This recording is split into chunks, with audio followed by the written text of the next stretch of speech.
மாற்றம் வரும் என்று சட்டமன்ற தேர்தலில் நம்ம போற்றோம். அது நமக்கு ஏமாற்றமாக ஆறிவிட்டது. தூய சக்தி வரும்னு பார்த்தோம். துர்நாடு குதிரை பேர ஆட்சி நடக்குது. இன்றைக்கு ஆளுகின்ற ஆட்சியாளர்கள் மத்திய அரசாகட்டும் இருக்கும், புதுசா வந்திருக்கிற துர்நாற்ற ஆட்சியாக இருக்கட்டும், மக்களை இன்னைக்கு சோசியல் மீடியா எல்லாம் இன்ஸ்டாகிராம் ரூட் மாபியா என்ன சொல்றாங்க இல்லையா, அது மாதிரி எல்லாம் விண்ணை மொட்டக்கூடிய நிலையில இன்னைக்கு நிறைய கரண்ட் கட்டு வருது. அங்கங்க மின்சார தூண்டி தடி எடுத்தவங்களாம் தண்டர்காரன் ஆயிட்டான். ரீல்ஸ் போடுறான். மக்களுடைய உணவு அனுபவம் ஒண்ணு இருக்கு இல்லையா, ஒருவன் ஆட்சிக்கு வரணும்னா அனுபவ ரீதியா வரணும்.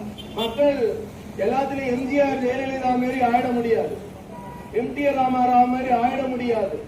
அவர்களே பொதுமக்களுக்கு இடத்துல போய் வாக்கு கேட்டு உழைத்து, ஆனா இன்னைக்கு எதுவுமே இல்லாம அற்பத்துக்கு வாழ்வு வந்தா அர்த்தராத்திரியில குடபிடிக்கும் என்கிற ஒரு அரசை இன்றைக்கு அன்பு சகோதரர்கள், இந்த 25 வயசுல இருந்து 35 வயசு இருக்கிற சகோதரர்கள் குழந்தைகளை வைத்து மாபியா பண்ண நிலையில இன்னைக்கு ஒரு கேடுகட்ட ஆட்சி தமிழ்நாட்டில் வந்துடுச்சு. இன்னைக்கு அந்த மக்கள் படுகிற துயரங்களும் துன்பங்கள் தான் ஒரு போராட்டமா இருக்கு.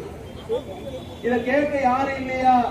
மாநில அரசை குறை சொல்லக்கூடாது. இல்ல 6 சிலிண்டர் கொடுக்கறேன்னு சொல்லியிருக்கிறாங்க. கொடுக்க முடியுமா? கொடுக்க முடியாது. பகல் கனவு மக்களை ஏமாத்தி இன்னைக்கு மத்தியில் இருக்கக்கூடிய மோடி அவர்கள் எனக்குமே செய்தியாளரை சந்திப்பதில்லை. இன்னைக்கு வந்து அதே பிரகாஷ்பதியும் ஊடகங்களை சந்திப்பதில்லை. இப்ப இருக்கிற அரசால மின்சாரத்தை கொடுக்க முடியல. ஏன்னா புதுசா வந்தவங்க எல்லாம் புதுசு. இதையெல்லாம் தெரிந்து கொள்வதற்கு அவர்களுக்கு 6 மாதம் ஆகும்.